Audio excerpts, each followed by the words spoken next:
안녕하세요. 레이나 맘입니다.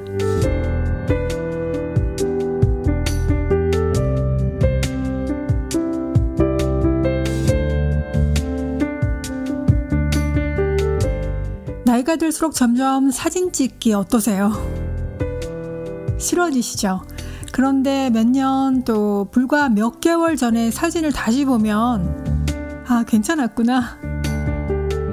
참 그때 젊은 거였구나 이렇게 느껴지더라고요.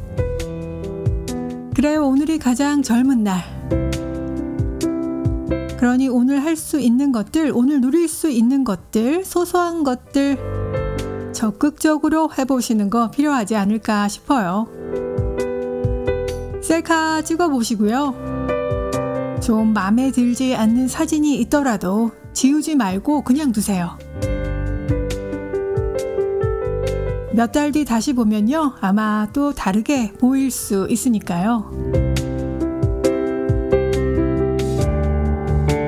가장 젊은 날, 그 시간에 만나는 4월 넷째 주 이슈 이어가 보겠습니다.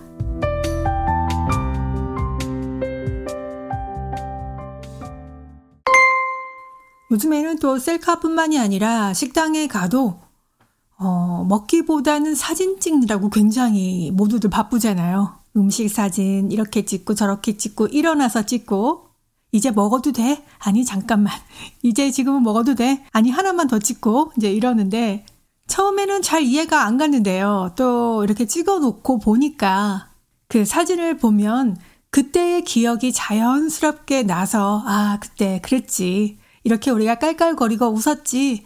그때 이거 먹었었는데 이거 참 맛있었는데 이렇게 기억이 나기도 해서 또 좋더라고요.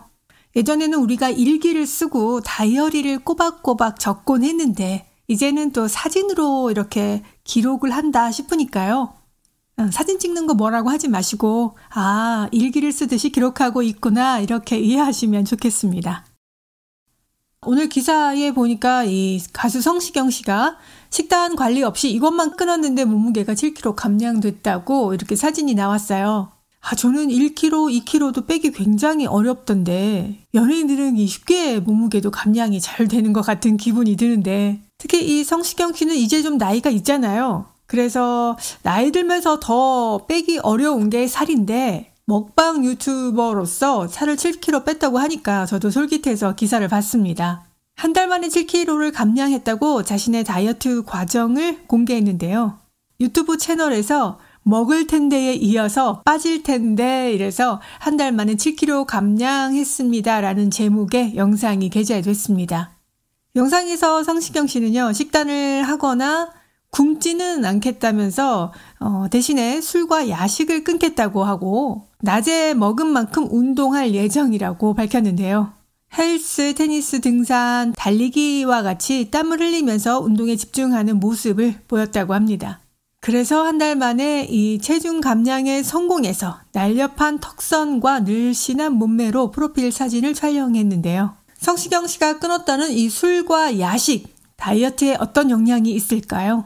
알코올은 당분의 원천으로 복부지방을 축적하고 몸속 코르티솔 수치를 높여서 뱃살을 찌우는 주범입니다. 또 알코올은 체내 단백질 합성을 방해하기 때문에 근육 생성 유지를 막아서 체내 지발량을 상대적으로 늘려주죠. 게다가 술과 함께 먹는 이 안주 역시 체중을 늘리는 원인 중에 하나인데요. 몸에 필요하지 않은 영양분인 알코올은 에너지원으로 사용되는 탄수화물이나 단백질보다 먼저 소모됩니다.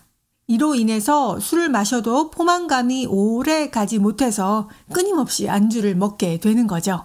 그래서 평소보다 더 많은 열량을 섭취해서 몸속 에너지가 필요 이상 많아지게 됩니다.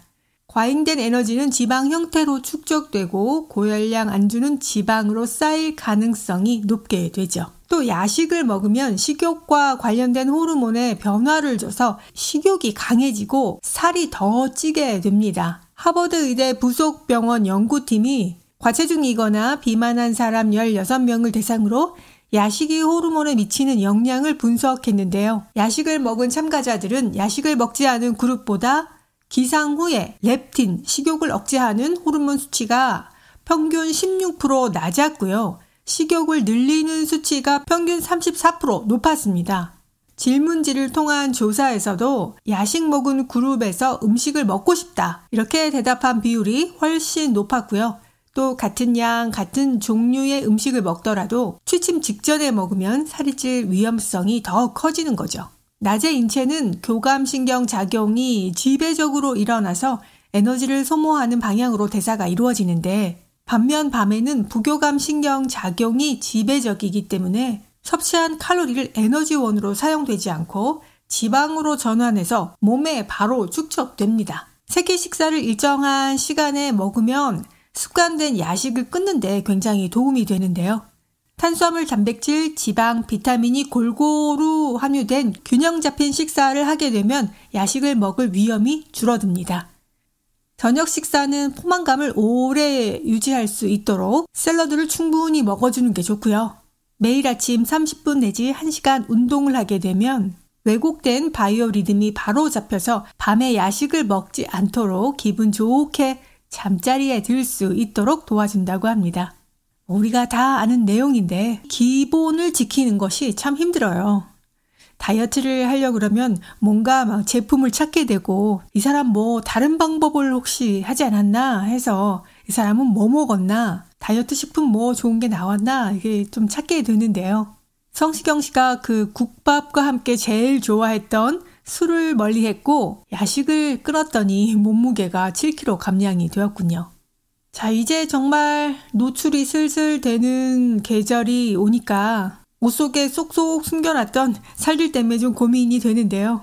정확한 식사 시간에 영양분 충분히 드시고요. 자기 전 밤늦게 먹는 야식, 또 술도 줄여보시고 아침에 일어나서 잠깐 움직이는 30분이라도 움직일 수 있는 운동 타임 계획해 보시는 게 감량에 큰 도움이 되겠습니다. 요즘 우리가 마시는 페트병 생수에 미세 플라스틱에 관한 기사 많이 보셨죠? 이 페트병 생수에 들어있는 발암물질 생성을 막으려면 이곳에 보관은 피해야 한다라는 기사인데요. 편리를 위해서뿐만이 아니라 페트병 생수는 이제는 뗄래야 뗄 수 없는 음료입니다. 하지만 페트병 생수에 세균이 쉽게 번식할 수 있어서 주의를 해야 하는데요. 안전하게 페트병 생수를 마시는 방법을 알아봤습니다. 먼저 직사광선이 들지 않는 곳에서 보관하는 게 좋습니다. 개봉하지 않은 페트병 생수는 직사광선이 들지 않는 곳에 두거나 또 냉장 보관하는 게 가장 안전한데요. 개봉하지 않은 생수라도 시간이 지나게 되면은 변질될 위험성이 있기 때문입니다. 물속에 남아있는 일부 미생물, 또 외부에서 병을 투과해서 들어오는 물질, 고온이나 직사광선 등의 영향을 받기 때문입니다. 특히 햇빛과 같은 직사광선에 장기간 노출되게 되면 발암물질 검출의 위험이 높아집니다. 실제로 여름철 오전 2시에서 3시 사이에 자외선 강도를 높여서 15일 동안 노출시킨 뒤에 수질 검사를 했더니 포름알데히드와 아세트알데히드, 안티몬이 검출된 것으로 나타났습니다. 또 하나는 개봉한 이 페트병을 입을 대고 마시는 것보다는 컵으로 따라 마시는 게 좋고요. 페트병 뚜껑을 연 직후에 물 1리터당 세균 1마리가 있었지만 한 모금을 마시자마자 900마리로 증가한 것으로 나타났습니다. 하루가 지나면 4만 마리 이상으로 측정됐고요. 그래서 어쩔 수 없이 페트병을 열고 물을 입을 대고 마시게 된다면 오래 두지 않고 가능한 한 빠른 시간 안에 다 마시는 것이 좋겠네요. 또 하나는 이 병을 재사용하지 않는 건데요. 물을 다 마신 후에 페트병을 재사용하는 경우 많이 있는데 이 행동을 삼가해야 한다고 합니다. 페트병 입구는 좁기 때문에 깨끗이 세척하고 건조시키는 데 어렵기 때문에 미생물에 의한 오염 가능성이 존재하기 때문입니다. 우리가 페트병이 아깝다고 해서 입대고 마신 이 페트병을 다시 씻고 씻어서 재사용하는 경우 너무나 많죠. 또 어른들은 그 페트병에다가 집에서 담근 간장을 담아서 보관하기도 하고요. 특히 햇볕에 그걸 또 보관하게 된다면 정말 최악의 조건이 되는 거죠. 우리가 편리하다고 사용하는 이 작은 것들이 결국에는 이 편리를 넘어서서 건강에 미치는 영향이 이렇게 크니까 되도록이면 편리함보다는 조금 불편하더라도 플라스틱 이 병에 대한 사용을 하나씩이라도 줄여보는 우리에게 꼭 필요한 자세이지 않을까 하는 생각입니다. 여러분 잠 잘 주무시나요? 숙면을 도와주는 슬리프푸드 4가지 전해드릴게요. 수면은 건강에 가장 중요한 요소 중 하나입니다. 수면의 질과 양은 우리의 신체적, 정신적인 웰빙에 비례합니다. 수면장애는 우울증뿐만 아니라 정서장애, 또 비만과 고혈압 등의 성인병을 유발합니다. 수면장애는 적절한 치료가 필요한데 경미한 불면증 경우 생활 습관 개선이나 식습관 조절만으로도 회복이 가능하죠. 숙면을 도와주는 일명 슬리푸드 4가지 전해드릴게요. 첫 번째는 우유입니다. 우유에는 멜라토닌 분비를 촉진하는 트립토판이 풍부하게 들어있고요. 멜라토닌은 뇌에서 분비하는 수면 유도 호르몬이죠.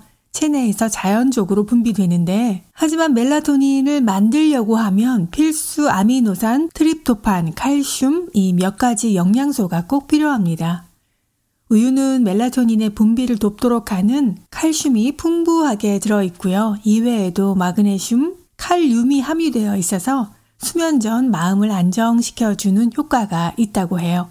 다만 찬 우유는 오히려 신경을 깨우고 또 소화기관을 불편하게 할 수 있기 때문에 잠들기 전에 따뜻한 우유를 한 잔 드시는 거 도움이 되겠습니다.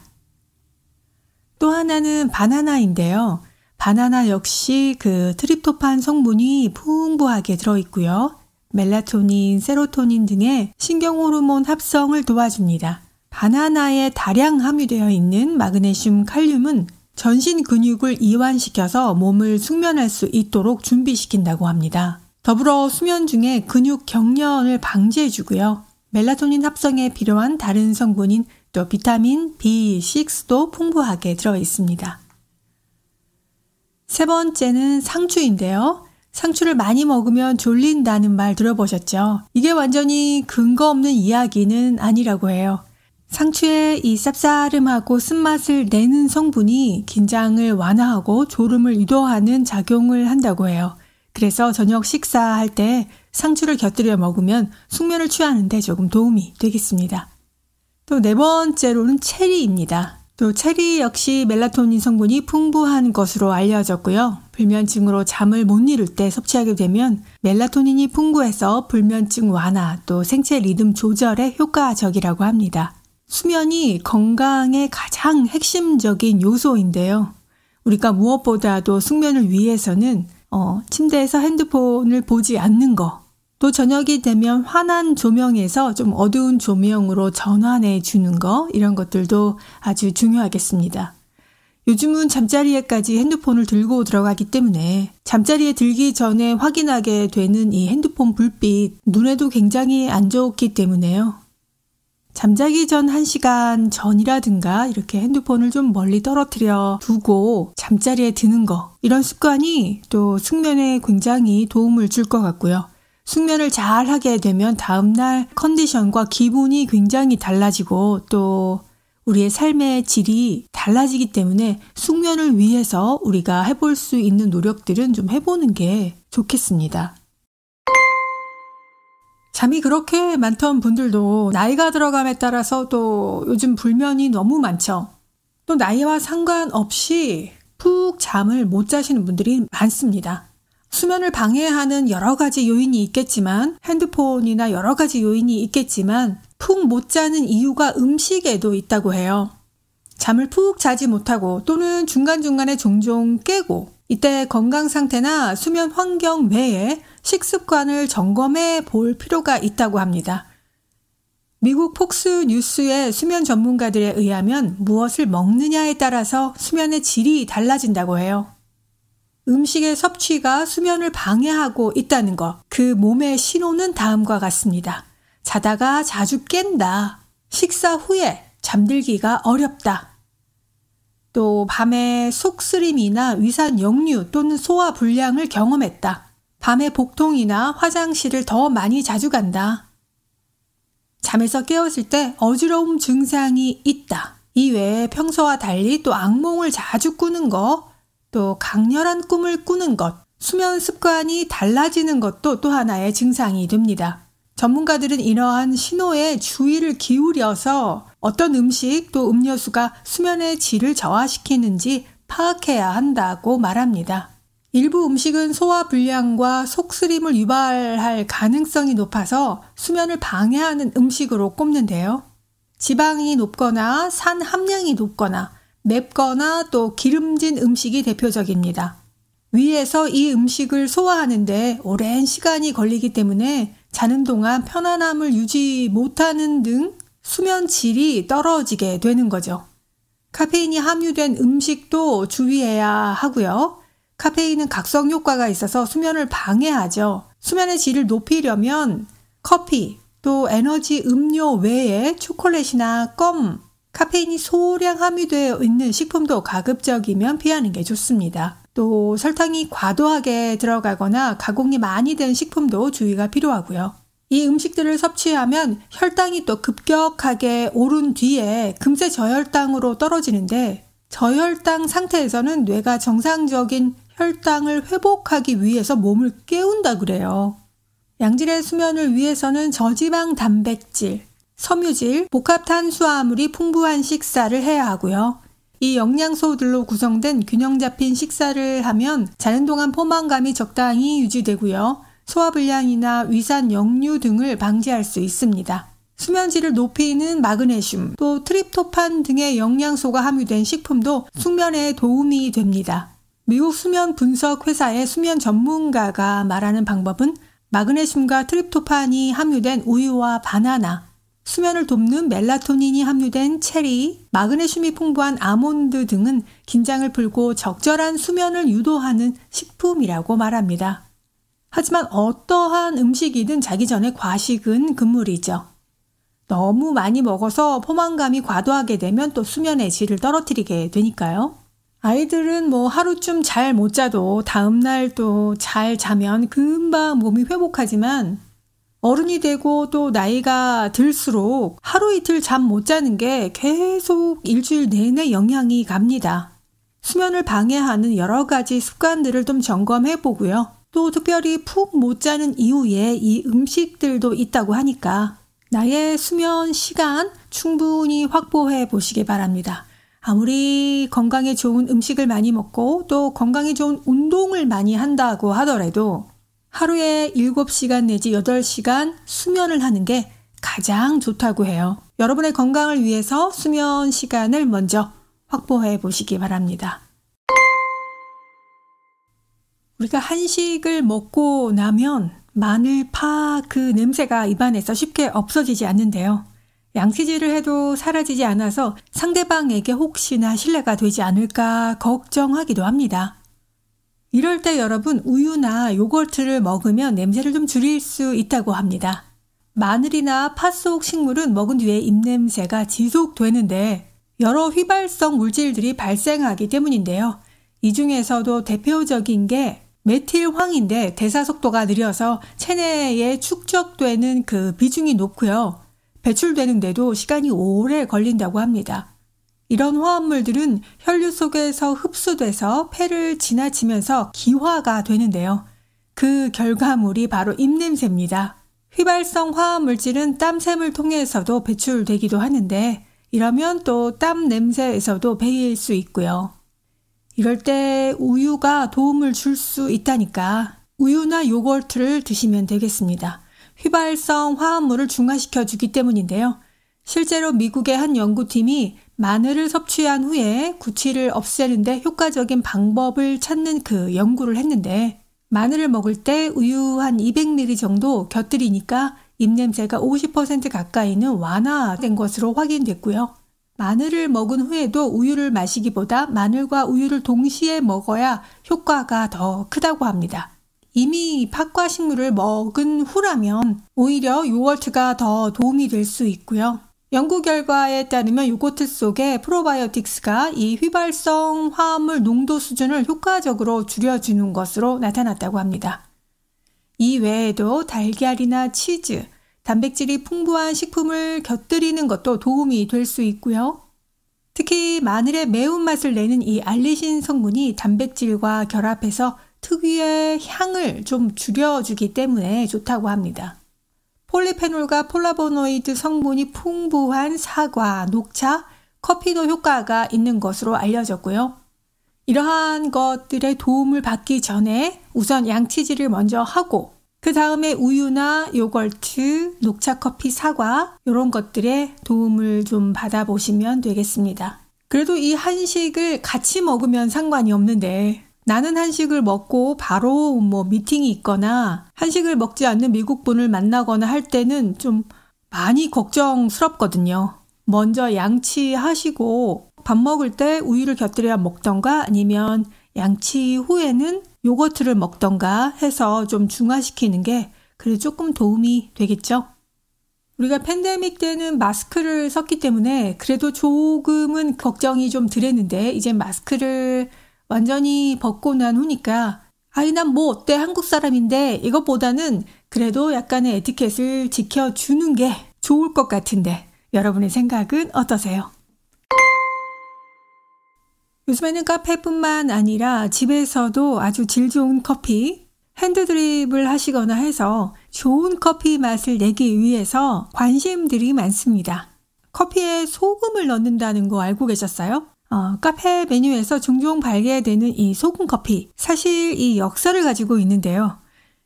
11세기 초 아라비아 무역상들에 의해서 터키에 전파돼서 이슬람 교도들에까지 널리 응용이 되어 있습니다. 소금을 적당량 추가하게 되면요, 감칠맛이 상승하고 커피 특유의 쓴맛을 잡아주는 역할도 합니다. 또 달콤한 커피에 소금을 약간 뿌려주게 되면 단짠 조화의 맛의 대비 효과로 더 맛있는 커피를 즐길 수 있다 그래요. 그래서 소금을 많이 넣는 게 아니라 약간 한 꼬집 정도를 약간 첨가해서 커피 맛을 한번 봐보시기 바랍니다. 커피 맛이 확실히 상승된다고 하니까요. 또 하나는 또 코코아 가루인데요. 카페 모카라고 하죠. 이 카페 모카는 커피에 초콜릿 풍미를 더해서 즐기는 대표적인 음료 중 하나죠. 커피에 쌉싸름한 코코아 가루를 첨가하게 되면요, 커피 맛을 더욱더 풍부하게 하고요. 코코아 가루의 구성 성분이 이 카카오에 있는 항산화 기능을 하는 폴리페놀 성분이 들어있어서 건강에도 좋습니다. 단 우리가 알고 있는 그 달콤한 코코아 가루를 넣는 게 아니라 카카오 가루를 살짝 얹어서 즐기셔도 아주 좋고요. 또 여러분이 알고 있는 거와 같이 시나몬 가루도 아주 좋죠. 시나몬을 첨가한 커피는 카페 드 올라라고 불리는 이 멕시코의 전통 커피이기도 한데요. 갓 내린 커피에 5분 동안 시나몬 스틱을 또 담가두게 되면요, 맛이 잘 스며들어서 풍미를 좋게 만들고요. 또 시나몬 가루를 사용한다면 커피에 시나몬 파우더를 약간 반 티스푼 정도 섞어 마시게 되면 또 풍부한 커피 향을 즐길 수 있습니다. 무엇보다도 시나몬은요, 혈당 조절과 체중 감량에도 효과가 있다고 하니까 커피 마실 때 시나몬이나 소금, 카카오 가루 첨가해서 오늘은 색다른 커피 한 잔 즐겨보시기 바랍니다. 요즘에 유행하는 말 중에서 여러분 다 아시겠지만 냉털, 냉파가 있습니다. 냉털은 냉장고 털기, 냉파는 냉장고 파먹기의 줄임말인데요. 새로운 식재료를 구입하기 전에 앞서서 냉장고의 기존 재료 식재료를 먼저 이용해서 요리하는 것을 말합니다. 또 요즘에 유행하고 있는 그 미니멀 라이프, 진정한 미니멀 라이프는 냉장고부터 하라, 이런 말도 있고요. 냉장고가 좀 헐렁하게 텅텅 비어본 적 있으세요? 요즘은 냉털, 냉파 요리를 하면서 행복해 하시는 분들도 있고요. 여러 가지로 좋은 점이 많은데 우선 식비가 좀 절약되고요. 또 냉장고 활용 면에서 전기요금도 절약되고요. 주방이나 공간 확보가 용이하고요. 그중에서 가장 좋은 점은 냉장고에 보관해둔 이 식료품을 빠르게 잘 찾을 수 있다는 장점도 있습니다. 사서 쟁이는 건 1등, 요리해서 소비하는 건 꼴등, 이런 살림이 아니라 바로 그때그때 신선한 재료를 구입해서 바로 소비해주는 거죠. 야채는 쉽게 무르고 또 야채 곰팡이도 굉장히 많기 때문에 싸다고 해서 많이 사는 것은 좋은 습관은 아닌 것 같아요. 요즘에도 문제가 되고 있는 이 음식 쓰레기를 줄인다는 면에서도 아주 바람직한데요. 냉장고에 조금씩 남아있는 야채들, 쓰고 남은 조각들이 많이 있잖아요. 그 조각들을 이용해서 냉털 음식이다 그래서 유튜브에 보면 냉털 레시피가 따로 많이 나와 있습니다. 예를 들어서 볶음밥, 또 냉털 비빔밥, 카레와 짜장 이런 요리들을 냉장고에 있는 짜투리 야채를 이용해서 하고요. 또 6개월, 1년 묵은 조금 남아있던 냉동실에 그 정체 모를 고기들, 비닐봉지에 둘둘 말린 채 남아있는 이 식재료들을 전부 꺼내서 버릴 건 버리고 먹을 수 있는 것은 전부 다 활용해서 음식을 해먹는 게 바로 냉장고 파먹기인데, 요즘처럼 마트 가기가 정말 겁난다고 할 만큼 물가가 올랐을 때에는 집에 있는 재료들을 잘 활용해 보시는 것도 아주 도움이 되고요. 냉장고에 너무 많은 음식들로 꽉꽉 채우면 냉장 효율이 높아져서 전력 소비도 늘고 또 음식이 적절하게 신선 보관이 어렵습니다. 저도 이렇게 잘 실천하고 있는데요. 이게 오히려 냉장고를 꽉꽉 채우는 기쁨보다 냉장고를 좀 비워내는 기쁨이 더 커요. 여러분도 요즘 유행하고 있다는 냉장고 털기, 냉장고 파먹기 한번 좀 실천해 보시기 바랍니다. 채소가 건강에 좋기 때문에 채소를 또 많이 먹기 위해서 가격이 저렴하면 좀 넉넉히 사게 되는데요. 채소에 핀 곰팡이 잘 확인 안 하고 먹을 때가 간혹 있습니다. 특히 마늘 같은 경우에도 저렴해서 사다 보면은 서로 짓무르기도 하고 잘못 보관하면 곰팡이가 피기 쉬운데요. 독성이 있기 때문에 주의가 필요합니다. 마늘은 껍질을 벗기는 순간부터 곰팡이에 취약해지기 쉬운데 그 곰팡이를 발견했다 하더라도 그 부분만 이렇게 도려서 먹는 경우가 많은데 사실은 이 통째로 버리는 게 가장 좋습니다. 곰팡이가 생겼다는 것은 이미 부패하기 시작했다는 의미여서 곰팡이가 생긴 마늘 그대로 먹게 되면 미코톡신이라는 이 독성 화합물이 생겨서 위장 질환이나 메스꺼움, 복통, 또 알러지 등을 유발할 수 있습니다. 곰팡이가 핀 그 부분만 도려내는 것이 아니라 그 마늘 전체를 버리는 게 좋고요. 또 함께 있던 마늘 역시 버리는 게 좋다고 해요. 겉보기에는 멀쩡해 보여도 곰팡이 포자가 그 마늘 근처에 모두 퍼져 있을 가능성이 있다고 합니다. 이 대부분의 건강한 사람은 실수로 소량을 먹어도 큰 문제가 생기지 않지만 천식이나 호흡기 질환이 있는 사람이나 면역력이 약해진 사람들은 또 위험에 처할 수 있거든요. 그래서 우리가 싸다고 많이 사는 거 좋지 않을 수 있고요. 오히려 깐 마늘보다는 마늘 자체를 구입하셔서 건조하거나 서늘한 곳에 약간 어두운 곳에 보관하는 게 훨씬 더 좋겠습니다. 지금까지 레이나 맘이었습니다. 여러분 행복하세요.